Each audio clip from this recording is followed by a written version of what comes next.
மாணவர்கள் எவரும் போதைக்கு அடிமையாகாதீர்கள். அடிமையானவர்கள் மீண்டதாக சரித்திரமில்லை. எனவே உங்களையும் சமூகத்தையும் பாதுகாத்துக் கொள்ளுங்கள். உங்கள் நலன் கருதி கல்வி டிவி. டான் கல்வி டிவியினூடாக இணைந்திருக்கும் அனைத்து மாணவர்களுக்கும் இந்நேர வணக்கங்கள். நான் உங்கள் கணித பாட ஆசிரியர் எஸ் பரணிதரன், யாழ்ப்பாணம் மத்திய கல்லூரி. இன்றைய வகுப்பில் நாங்கள் இவ்வருடம் பரீட்சைக்கு தோற்றிருக்கின்ற காப்போத்த சாதாரண மாணவர்களுக்கான கணித பாட வகுப்பில் கடந்த வகுப்பில் நாங்கள் கல்வி அமைச்சால் வெளியிடப்பட்ட உதவி கருத்தரங்கு முன்னோடி வினாத்தாள் ஒன்று பார்த்தோம்.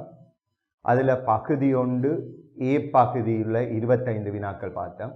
இன்றைய வகுப்பு அதன் வகுப்பிட தொடர்ச்சியான வகுப்பாக இருக்கும். அதாவது இன்றைக்கு நாங்கள் பார்க்க இருக்கிறது அந்த வினாத்தாளில் பகுதி ஒன்று பி பகுதி. இந்த பகுதி ஒன்று ஏ பகுதி காணொளி பார்க்காதாக்கள் எங்களோட யூடியூப் சேனலில் போயிட்டு அதை நீங்கள் பார்வையிடக்கூடியதாக இருக்கும். ஆகவே மாணவர்கள் பரீட்சை எழுதி கொண்டிருக்கிறீர்கள். உங்களுக்கு கணித பாட பரீட்சை வருகின்ற திங்கட்கிழமை நடைபெற இருக்கிறது. அனைத்து மாணவர்களுக்கும் சிறந்த பெற எனது வாழ்த்துக்களை கூறிக்கொண்டு இந்த நேரத்தில் உங்களுக்கு இந்த வகுப்பானது மிகவும் பயனுள்ள ஒரு வகுப்பாக அமைந்திருக்கும் என்று நினைக்கின்றேன். நீங்கள் பரீட்சைக்கு செல்ல முன்னு நான் சொல்கிறேன், மேலதிக பயிற்சியாக செய்து பார்க்குறதுக்கு உங்களுக்கு பாஸ் பேப்பர்ஸே காணும். மேத்ஸை பொறுத்த வரைக்கும் என்ன வேறு வினாத்தாள்களை விட அது இதுக்கு முதல் நீங்கள் செய்திருப்பீங்க. இப்போ இருக்கிற காலம் உங்களுக்கு மிகவும் குறுகியது. அப்போ அதால் நீங்கள் கடந்த கால வினாத்தாள்களை செய்து பார்க்கலாம். அதோட இதுவும் மிக முக்கியமான ஒரு வினாத்தாள். ஏனென்றால் இது எங்களுக்கு கல்வி அமைச்சால வெளியிடப்பட்டது. உங்களுக்கு பரீட்சை திணைக்களம் தயாரித்த அந்த வினாத்தாளை ஒத்ததாக, அதே வினாத்தாள் இல்லை, அதே ஒத்த வினாத்தாளாக இது அமைந்திருக்கும். இதே கேள்விகள் வர வேண்டியில் இதே மாதிரி வினாக்கள் உங்களுக்கு வரலாம். ஆகவே அது மிகவும் பயனுள்ள ஒரு வகுப்பாக இந்த வகுப்பு அமைந்திருக்கும் உங்களுக்கு என்று கூறிக்கொண்டு, அப்போ நாங்கள் நேரடியாக இன்றைக்கு பார்க்க இருக்கிறது என்ன, பகுதி ஒன்று பி பகுதி. அப்போ பகுதி ஒன்று பி பகுதி எனக்குள்ள எல்லாரும் நிறைய வினாத்தாள்கள் செய்து, நானும் நிறைய வினாத்தாள் உங்களுக்கு செய்து காட்டுறதுக்கு நிறைய அடிக்கடி கூறியது தான். அந்த ஊடரை உங்களுக்கு தெரிந்திருக்கும். எங்களுக்கு முதலாவது வினா பின்னங்கள் தொடர்பான ஒரு பிரசினம் தீர்க்கிற வினா. இரண்டாவது தளவுருக்கள சுற்றளவு பரப்பளவு தொடர்பான ஒரு வினா. மூன்றாவது சதவீதம் தொடர்பான வினா. நான்காவது வினாவாக வாரது எங்களுக்கு தரவுகளை வகை குறித்தல். ஐந்தாவது எங்களுக்கு வார வினா நிகழ்தகவு. அந்த நிகழ்தகவுல மாதிரி வழியை நெய்யறையில குறிக்கிறதும் இருக்குது, மரவரி படத்துல குறிக்கிற வினாவும் இருக்குது. இது இரண்டுமே எங்களுக்கு நெய்யறியும் வாரது, மரவரி படமும் வாரது. ஏபி என்று 2 பகுதிகளாக வரும். இது எல்லாமே உங்களுக்கு தெரிந்த விடயம்தான். அவை நாங்கள் இப்போ நேரடியாக வினாவுக்கு செல்வோம். எங்களுக்கு முதலாவது பகுதி ஒன்று பி பகுதியில் முதலாவது வினா என்னது, பின்னங்கள் தொடர்பான பிரசினம் தீர்க்க. இது ஒவ்வொரு வருடமும் இதுதான் எங்களுக்கு முதலாவது வினாவாக பகுதி ஒன்று பி பகுதியில் வாரது. 10 புள்ளிகளை கொண்ட ஒரு வினாவாக அமைந்திருக்கும். என்ன பகுதி ஒன்று பியில் வர ஒவ்வொரு வினாக்களுக்கும் 10 புள்ளிகள், அது உங்க எல்லாருக்கும் தெரியும். அப்போ இதுக்குரிய செய்முறைகள் எல்லாம் நீங்கள் வேற ஒற்றையில் பயன்படுத்த தேவையில்லை. இதே வினாத்தாள்லே நீங்கள் விடை அளிக்கக்கூடியதாக இருக்கும். அதுக்கு ஏற்ற மாதிரி தான் அவங்க இடைவெளிகள் விடப்பட்டிருக்கும். அதுகளையும் கருத்தில் கொள்ள வேண்டும். தெளிவான எழுத்துக்களை எழுத வேண்டும். அலகு குறிப்பிடப்பட வேண்டிய இடத்துல கட்டாயமாக அலகு குறிப்பிடப்பட வேண்டும். இப்போ மீட்டர் 2 சென்டிமீட்டர் 2 போடலாது. என்ன பரப்பளவு மீட்டர் வர்க்கம் என்று சொல்லக்குள்ள நீங்கள் சென்டிமீட்டர் வர்க்கத்தில் போடலாது. அப்போ அலகுகளை கவனித்து கொள்ளணும் பிள்ளையர். அதையும் கூறிக்கொண்டு நான் வினாவுக்கு நேரடியாக செல்றேன். சுதேஷ் தனக்கு சொந்தமான காணியின் 5இல் 1 வீடு கட்டுவதற்காகவும் எஞ்சிய பகுதியை தோட்டப்பயிர்களை பயிரிடுவதற்காகவும் ஒதுக்கினார். இரண்டு விதமாக அவர் தனக்கிட்ட இருக்கிற காணியை பயன்படுத்தியிருக்கிறார். ஒன்று தண்ட காணியில 5இல் 1 பங்கு என்ன செய்திருக்கார், வீடு கட்டுவதற்கும், எஞ்சிய பகுதியை தோட்ட பயிர்கள், எஞ்சிய எல்லா பகுதிகளையும் தோட்ட பயிர்கள் பயிரிடுவதற்கு பயன்படுத்தி. அப்ப 5 வீடு கட்டுவதற்கு பயன்படுத்தப்பட்ட பிள்ளைகள் எஞ்சிய பகுதி என்னவா இருக்கும்? 5 ஒரு பங்கை பயன்படுத்திட்டோம். அப்ப எஞ்சிய பகுதி என்னவா இருக்கும்? 4 பங்கா இருக்கும். இந்த 4 பங்கைத்தான் என்ன செய்திருக்கிறார்? தோட்ட பயிர்களை பயிரிடுவதற்கு பயன்படுத்தியிருக்கிறார். இது அடிப்படை விஷயம். இப்ப நான் வினாவுக்கு செல்றேன். 5 வீடு கட்டுவதற்கும் எஞ்சிய பகுதியை தோட்ட பயிர்களை பயிரிடுவதற்கும் ஒதுக்கினார். தோட்ட பயிர்களை பயிரிடுவதற்காக ஒதுக்கப்பட்ட நிலப்பகுதி முழுக்காணியின் என்ன பின்னம்? இது சாதாரண ஒரு வினா. கிரேட் 6 பிள்ளையிலே செய்யும். என்ன 5 என்ன செய்திருக்கார்? வீடு கட்டுவதற்கு பயன்படுத்தினா எஞ்சிய காணி எல்லாத்தையும் தானே தோட்ட பயிர்களை பயிரிடுவதற்கு ஒதுக்கினவர். அப்ப 5 பிரிச்சு ஒரு பங்கு தோட்ட பகுதிக்கு. அப்ப மீதி எவ்வளவு இருக்கும்? 4 பங்கு இருக்கும். அதுதான் முதலாவது வினா. அவ்வளவு இலகுவான வினாண்டு பாருங்க. கிரேட் 6 இது இருக்குது இப்படி பின்னங்கள் தொடர்பான வினாக்கள். சரி, அப்ப அது நேரடி எதுக்கு செய்முறை காட்டணும் வேண்டா பிள்ளைகள் இல்ல, நீங்க நேரடியாகவே இதுக்குரிய விடைய பிரதியிடலாம் போடலாமா? சரி, அவர் தோட்ட பயிர்களை பயிரிடுவதற்காக ஒதுக்கப்பட்ட நிலப்பகுதியில் இது இந்த 5 3 ஒரு பகுதியை மரக்கறி வகைகளை பயிரிடுவதற்காக ஒதுக்கினார். சரி, என்ன செய்திருக்கார்? இப்ப இவர் தோட்ட பயிர்களை பயிரிடுவதற்காக ஒதுக்கிய பகுதி இருக்கிறான் இந்த 4 பங்கு. இதுல 3 ஒரு பங்கு, மொத்த காணியின் 3 இல்ல, தோட்ட பயிர்களை பயிரிடுவதற்காக ஒதுக்கிய இந்த 4 பங்குல வடிவங்களையும் கொள்ளணும். 4 இந்த மீதி காணியில 3 என்ன செய்தவர்? மரக்கறி பயிரிடுவதற்கு ஒதுக்கினார். அப்ப எங்களுக்கு கேள்வி, இப்ப மரக்கறி பயிரிடுவதற்கு ஒதுக்கிய பின்னம் முழுக்காணியின் என்ன பின்னம்? அப்ப நீங்க யோசிக்கலாம், என்னடா 3 தானே மரக்கறி பயிரிடுவதற்கு ஒதுக்க, திரும்ப அதே இதை கேட்காங்க. 3 மொத்த காணியில இல்ல, எஞ்சிய காணியில். அப்ப எஞ்சியதுல 3 என்னன்றதுதான் கேள்வி எங்களுக்கு. அப்ப என்ன வரப்பது? எஞ்சியது, அதாவது தோட்ட பயிர்களை பயிரிடுவதற்கு ஒதுக்கியது 4. இதுல 4 சாரி, இதுல 3 இந்த 5 அப்ப என்ன செய்ய போறீங்க? பெருக்க போறீங்க. 3 பெருக்குனா பகுதியின் தொகுதியின் சுருக்கி இல்லாத, அப்ப ஒரு 4 4 கீழ் 5 15 விளங்கிட்டு. இப்ப 15 பிரிச்சு 4 பங்கு, அதாவது மொத்த காணியிட 15 பங்கு தான் என்ன செய்திருக்கார் பிள்ளைகள்? மரக்கறி பயிரிட்டிருக்கார். விளங்கிட்டுதா? சரி, அடுத்த வினாவுக்கு வர. வீடு கட்டுவதற்காகவும் மரக்கறி வகைகளை பயிரிடுவதற்காகவும் ஒதுக்கிய பின்னர் எஞ்சிய நிலப்பகுதியில் வேறு பயிர்களை பயிரிடுவதற்காக பயன்படுத்தப்பட்டது. அவ்வாறு வேறு பயிர்களை பயிரிடுவதற்காக பயன்படுத்தப்பட்ட நிலப்பகுதி. சரி, இப்ப இவர் இதோட நிக்கல. தோட்ட பயிர்களை பயிரிட்டதுக்கு பிறகு, சாரி, மரக்கறிகளை பயிரிட்டதுக்கு பிறகு எஞ்சிய பகுதி என்ன செய்திருக்காருண்டா வேறு பயிர்களை பயிரிடுவதற்காக ஒதுக்கியிருக்கார். அப்படி வேறு பயிர்களை பயிரிடுவதற்கு ஒதுக்கப்பட்ட பகுதி என்னன்றதுதான் கேள்வி. அது எப்படி காணலாம்? 2 விதமா காணலாம். ஒன்று வீடு கட்டுவதற்கும் மரக்கறியை பயிரிட்டதுக்குமானது கூட்டி போட்டு காணலாம். அல்லது இதை ஜோசிங்களன், வீடு கட்டினதுக்கு ஒதுக்கினதுக்கு பிறகு இவற்றை 5 பங்கு தான் இருந்தது, தோட்ட பயிர்களை பயிரிட்டது 5 இதுல 15 என்ன செய்துட்டார்? என்னத்தை ஒதுக்கினவர்? மரக்கறி பயிரிட்டவர். அப்ப எஞ்சியது கேட்டா 5 இருந்து 15 கழிச்சு விட்டாலும் பெருமல்ல. போமசி 15 15 5 3 முறை 12 4 15 8.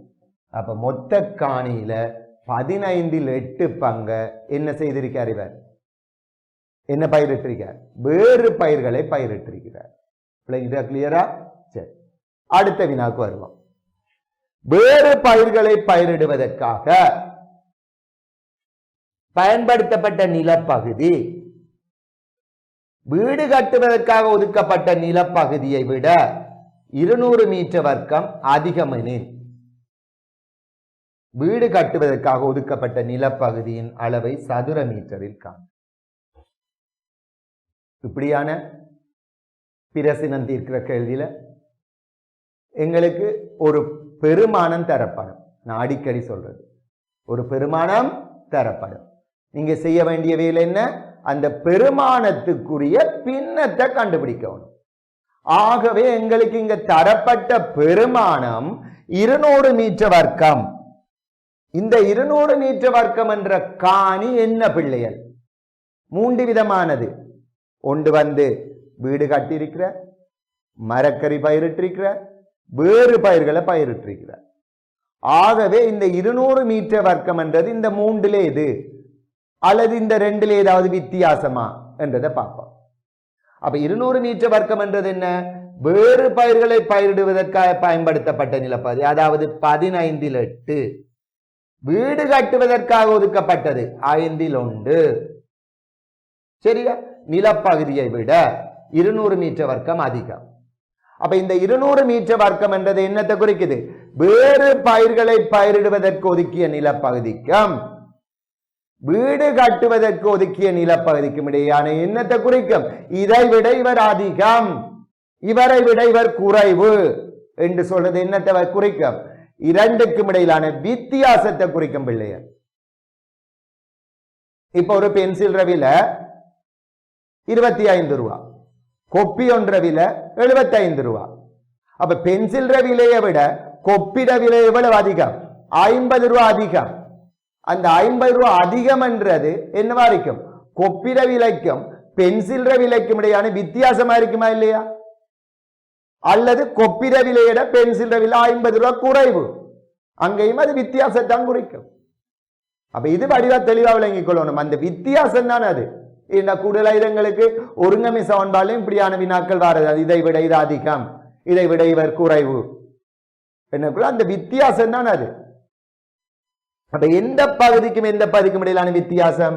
வீடு கட்டுவதற்கு ஒதுக்கிய 5/1 பகுதிக்கும் வேறு பயிர்களை பயிரிடுவதற்கு ஒதுக்கிய இந்த 15/8க்கும் இடையான வித்தியாசம். அப்ப பெரியதுல இருந்து சிறியதை கழிக்க வரதான வித்தியாசம். அப்ப எது பெரிய பின்னம்? 15/8. ஏனென்றால் வேறு பயிர்களை பயிரிடுவதற்காக பயன்படுத்தப்பட்ட நிலப்பகுதி வீடு கட்டுவதற்காக ஒதுக்கப்பட்ட நிலப்பகுதியை விட 200 மீட்டர் அதிகம். அப்ப வேறு பயிர்கள் தான் கூடுதலா இருக்குது. இதை விட வீட்டுக்கு ஒதுக்கினதை விட பயிர்களுக்கு ஒதுக்கினது தான் அதிகம்.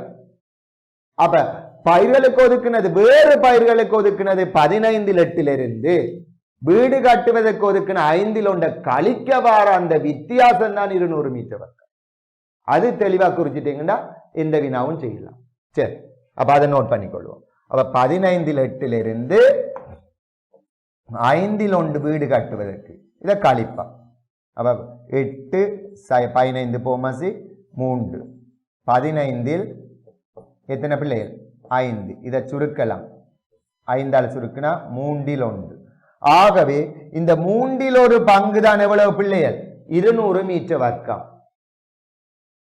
அப்ப எங்களுக்கு மொத்த காணிய கண்டா வீடு கட்டுவதற்கு ஒதுக்கின காணிய காண்றது ஈஸியா இருக்கும். அப்ப 3/1 ஒரு பங்கு தான் எத்தனையை குறிக்கும்? 200. ஆகவே மொத்தம் 3 600 மீட்டர் வர்க்கம் என்றது மொத்த காணிட பரப்பளவு. எங்களுக்கு அது கேள்வி இல்லை. கேள்வி வீடு கட்டுவதற்காக ஒதுக்கப்பட்ட நிலப்பகுதி. அப்ப வீடு கட்டுவதற்காக ஒதுக்கப்பட்ட நிலப்பகுதி மொத்தத்தில் 5/1 மொத்தம் 600. அப்ப 600 5/1 சுருக்கிவிட்டா 12 120 மீட்டர் வர்க்கம். ஆகவே வீடு கட்டுவதற்காக ஒதுக்கப்பட்ட நிலப்பகுதி எவ்வளவு? 120 மீட்டர் வர்க்கம். விளங்கிட்டுதா? பாத்தீங்களா எவ்வளவு இலகுவான வினா. இதுல பெரிய செய்முறைகள் ஒன்றுமே இல்லை, கழித்தலும் பெருக்கலும் தான். ஆனா நிறைய பேர் இதுல ஃபுல் மார்க்ஸ் எடுக்கிற இல்லை. என்ன காரணம்? தெளிவா இதை விளங்கிக் கொள்ற இல்லை. அப்ப ஒரு தடவைக்கு 2 தடவை என்ன செய்யணும்? இந்த கேள்வியை நல்லா வாசிக்க வேணும். வாசித்தீங்கன்னா இதெல்லாம் கிரேட் 6 பிள்ளைகள் செய்யற கேள்வி. பெரிய சுருக்கங்கள் இல்லை, இந்த பெருக்கம் மட்டுமே 8ல் இருக்குது. சரி, அப்ப கேள்வியை தெளிவா வாசித்து விளங்கி கொண்டீங்கன்னா இது இலகுவானதா இருக்கும். அடுத்த வினாவுக்கு வர. சரி, வளமையான எங்களுக்கு வினாதான். என்னது வளமையா வார வினா? இரண்டாவது வினா, தள உருக்கல்ற சுற்றளவு பரப்பளவு. இங்க தள உருக்கல் என்னக்குள்ள என்ன வரப்போகுது? செவ்வகம், சதுரம், முக்கோணி, சரிவகம், இணைகரம், வட்டம், ஆரைச்சிறை, இதுகள பரப்பளவுக்கு இடையிலான சூத்திரங்கள் உங்களுக்கு தெரிஞ்சிருக்க வேணும். அதை முழுக்க ஞாபகப்படுத்திக் கொள்றேன். செவ்வகம் என்ற உங்களுக்கு தெரியும், நீளந்தர அகலம். பரப்பளவு சொல்றேன்னா, முக்கோணி என்றா அரைதர அடிதர செங்குத்து தூரம், இணைகரம் என்றா அடிதர செங்குத்துயரம், சரிவகம் என்றா அரைதர சமாந்தர பக்கங்களின் கூட்டுத்தொகை தர செங்குத்துயரம், வட்டம் என்றா பையார் வர்க்கம், ஆரைச்சிறை என்றா அந்த ஆரைச்சிறை கோணத்தை 360 பிரிச்சு பையார் வர்க்கத்தால பெருக்க வேணும். இதில் உங்க எல்லாருக்கும் தெரிந்த விடயம்தான். இப்ப வினாவுக்கு வாரேன். சரியா?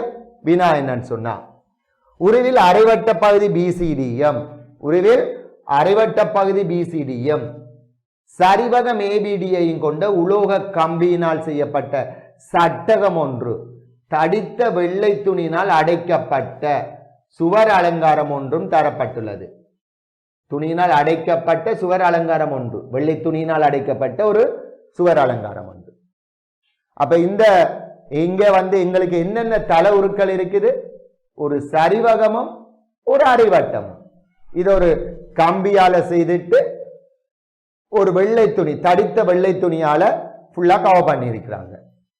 சரி, இதுல நீள அகலங்கள் எல்லாம் படத்திலே குறிச்சிருக்குது. இது சரிவகம் என்றா இதுக்கு இது சமாந்தரமாகவும் இருக்கும். முதலாவது வினா, வட்டவில் பிசிடியின் நீளத்தை காண்க. அதாவது இந்த பிசிடி அரைவட்ட வில். அரைவட்ட வில்லுக்கு என்ன சமன்பாடு பிள்ளைகள்? முழு வட்டம் என்று சொன்னா 2πr. அரைவட்ட வில்லுக்கு என்ன சமன்பாடு? πr. அப்ப π 22/7. இதுல 6 எவ்வளவு பிள்ளைகள்? இந்த 14 என்றது இந்த அரைவட்டத்தில விட்டம். அப்ப 6 அதிண்ட அரைவாசி 7. இதை சுருக்கி விட்டா 22 என்னது? சென்டிமீட்டரா? எல்லாமே சென்டிமீட்டர்ல இருக்குது.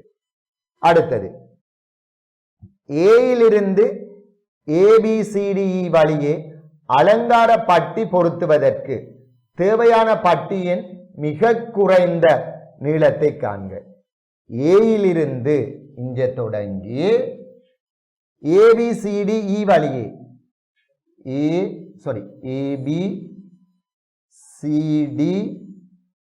ஏபிசிடிஇ வழியே அலங்கார பட்டி பொருத்துவதற்கு தேவையான பட்டியின் மிக குறைந்த நீளத்தை காண்க.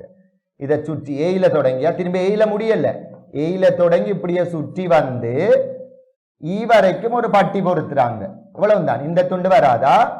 சரி, ஏஇக்கு பொருத்தல, இங்க பொருத்தலையா? இதுல மிக குறைந்த நீளம் ஏண்டா எந்தெந்த நீளம்? இது 10.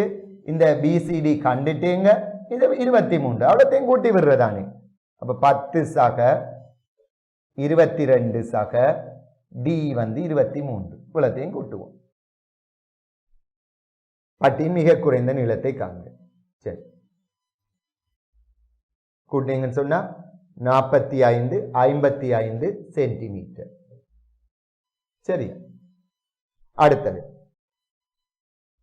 ஆரைச்சிறை பிசிடியினால் அடைக்கப்பட்ட பகுதியின் பரப்பளவை காண்க. ஆரைச்சிறை பிசிடியினால், இது பிசிடி, இந்த அடைக்கப்பட்ட இதோட பரப்பளவு. அரைவட்டம் தானே, அரைவட்டத்தில பரப்பளவுக்கு என்ன சமன்பாடு? அரை பையார் வர்க்கம். அரை பையார் வர்க்கம். அப்ப பை 22/7, ஆரை எத்தனை சென்டிமீட்டர்? 7. அப்ப இதுல பிரதிட்டீங்க அரை தர, பை 22/7 தர, ஆரை எவ்வளவு? 7 தர 7. 7 வர்க்கம் அல்ல, இதை சுருக்கலாம். 11 தர 7 77 சென்டிமீட்டர் வர்க்கம். அப்ப ஆரைச்சிறையிட அரைவட்டத்தில பரப்பளவு. ஆரைச்சிறை என்றது என்னவா இருக்கும்?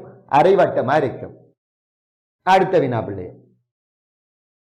ஆரைச்சிறை பிசிடியினதும் சரிவகம் ஏபிடியினதும் பரப்பளவுகளுக்கு இடையிலான விகிதத்தை காண்க.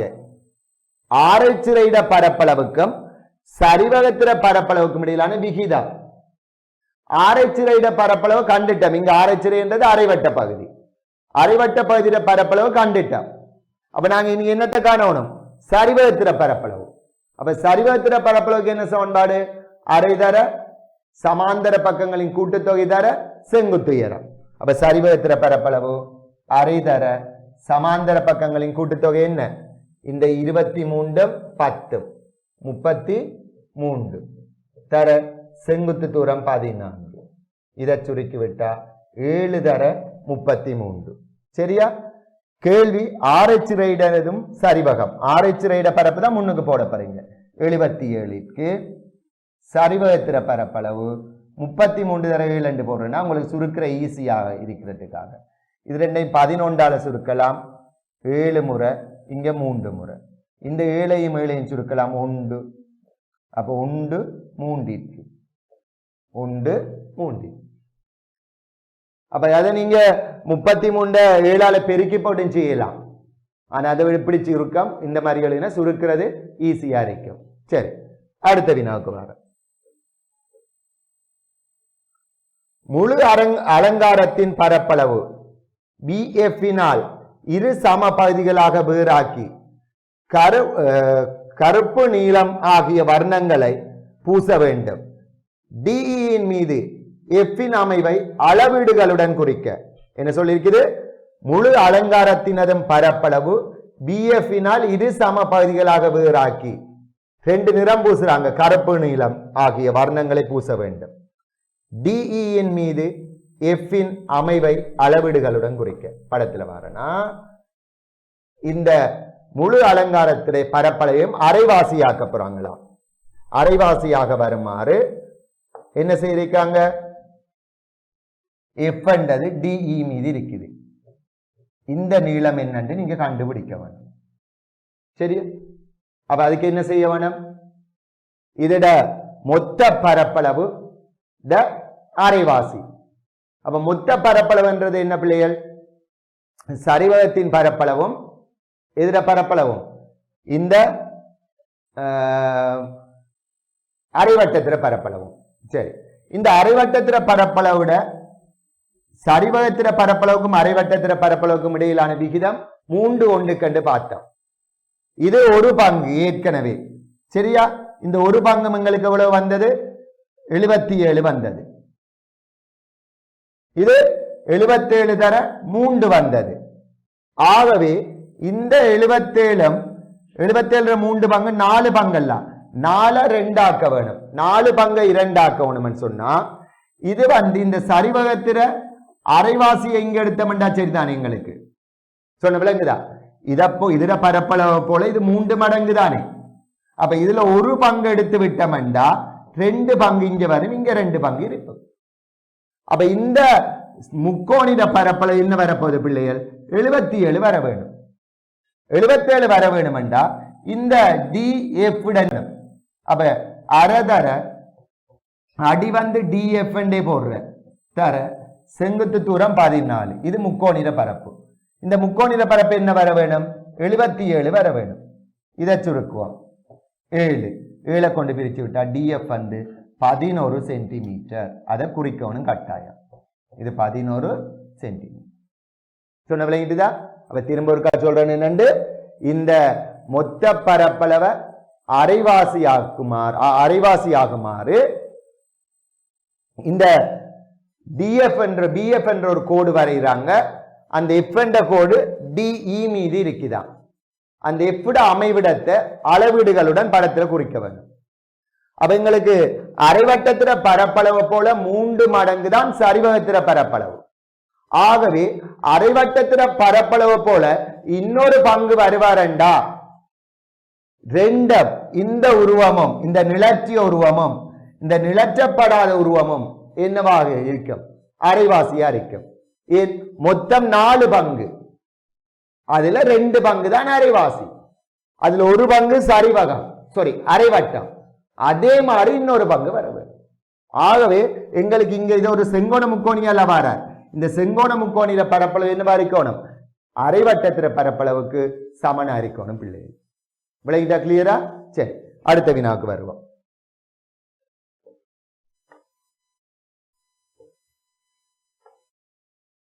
எங்களுக்கு கூடுதலா இந்த மூன்றாவது வினா என்ன வாரது? கூடுதலான சதவீதம் தான் வாரது. அதோட வியாபார பங்களும் வரலாம், அல்லது வரி, இறைவரி, தீர்வை, வட்டி, அல்லது இந்த வியாபார பங்குகள், இதை உள்ளடக்கி ஒரு வினாவாக அமைந்திருக்கும்.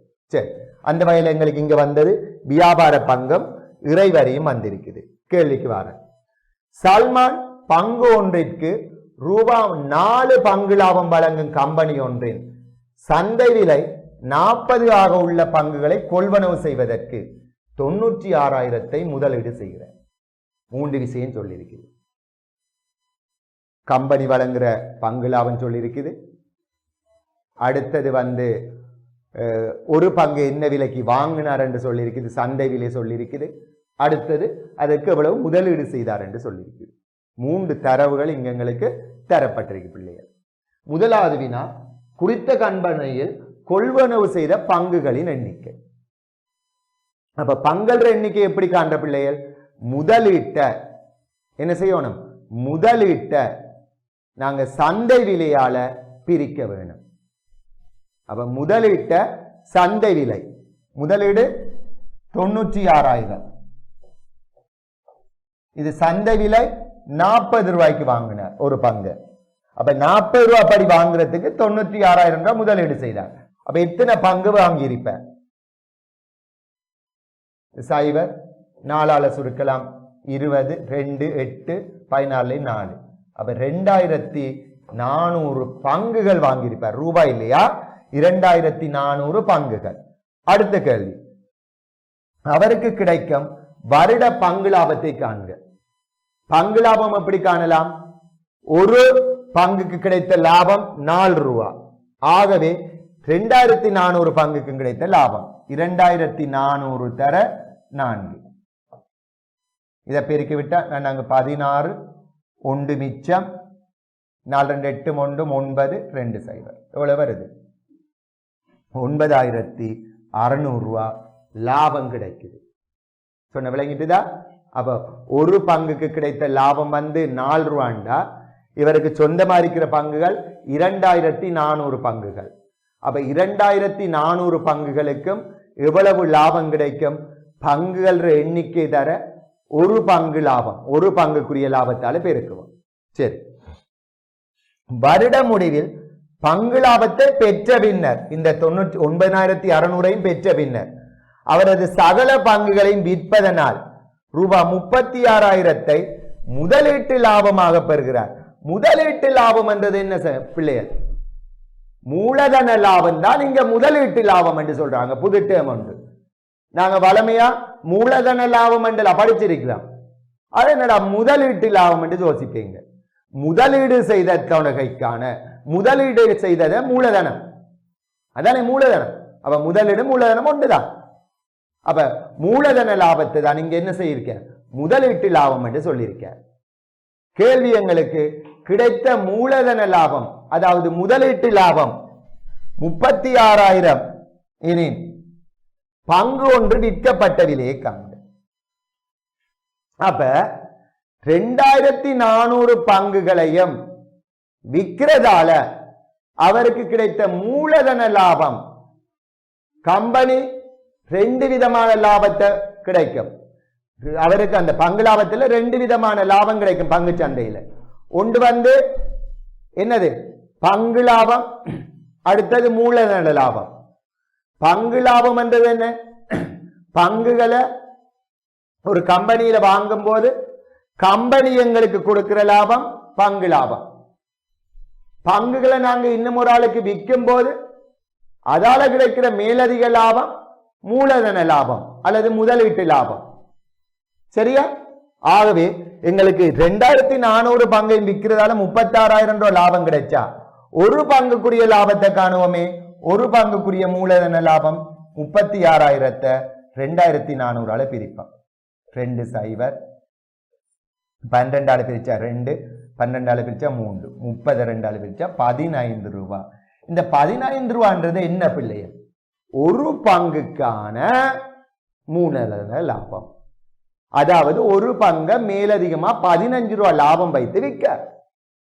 கேள்வி, அந்த பங்கை என்ன விலைக்கு விற்றிருப்ப?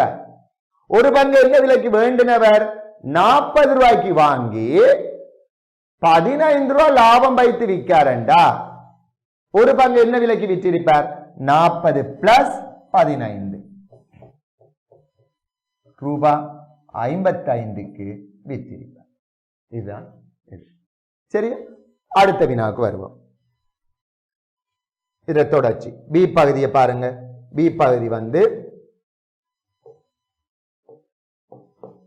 குறித்த நகர சபையின் அதிகாரத்துக்குட்பட்ட பகுதியில் அமைந்துள்ள சல்மானின் வியாபார நிலையத்திற்கு காலாண்டு வரியாக 1400 வரி செலுத்தப்பட்டது. நகர சபையானது 8% வரி அறவிடுகிறதாயின் வியாபார நிலையத்தின் ஆண்டு பெருமானத்தை காண. அப்ப எங்களுக்கு ஆண்டு பெருமானம் தேவைண்டா பிள்ளைகள், ஓராண்டு வரி தேவை. இங்க எங்களுக்கு தரப்பட்டது காலாண்டு வரி. அப்ப ஓராண்டு வரிய ஃபர்ஸ்டுக்கு காணுவோமே. ஓராண்டு வரி எப்படி வரும்? 1400 தர 4, நாங்க 16 ஒன்று மிச்சம் 56, 5600 ரூபாய் ஓராண்டு வரி. கேள்வி, ஆண்டு பெருமானம். ஆண்டு பெருமானம் எப்படி காணலாம்?